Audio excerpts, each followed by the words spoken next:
किंवा काही लोक पिंपल्ससाठी कोलगेट पेस्ट वगैरे पण लावून आलेले पेशंट आमचे पाहिलेले आहेत. पिंपल्स कमी होण्यासाठी कोलगेट लावतात. कोलगेट पेस्ट वगैरे लावतात, तर ते चुकीचं आहे. मॅडम, चहा कॉफी पिल्यानंतर चेहऱ्यावर परिणाम होतो स्किनवर? चहा कॉफीमुळे स्किन डिहायड्रेशन होतं. डिहायड्रेशन म्हणजे आपलं हायड्रेशन वॉटर इंटेक जो असतो त्याचं प्रमाण कमी होतं, त्यामुळे स्किन लवकर व्रिंकल दिसू शकते, म्हणजे एज लवकर होऊ शकते.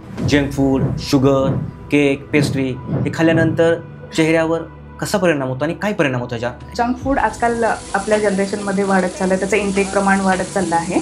पण त्यामध्ये काय होतं की हे जंक फूड खाल्ल्यामुळे आपलं वेट गेन होतं. वेट गेनमुळे हार्मोनल चेंजेस होतात बॉडीमध्ये, आणि स्त्रियांमध्ये PCOD यासारखे सिम्पटम्स वाढायला लागतात. त्याच्यामुळे ॲक्ने, हेअरफॉल असे इश्यू बघायला मिळू शकतात.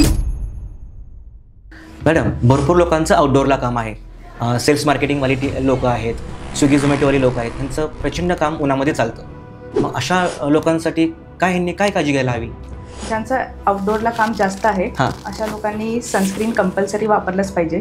सनस्क्रीन वापरताना आपण तो कोणतं चूज करतो आहे त्यावर पण तुम्ही थोडं लक्ष द्या, कारण SPF 30 किंवा अबाव SPF 50 हे सनस्क्रीन तुम्ही चूज करू शकता.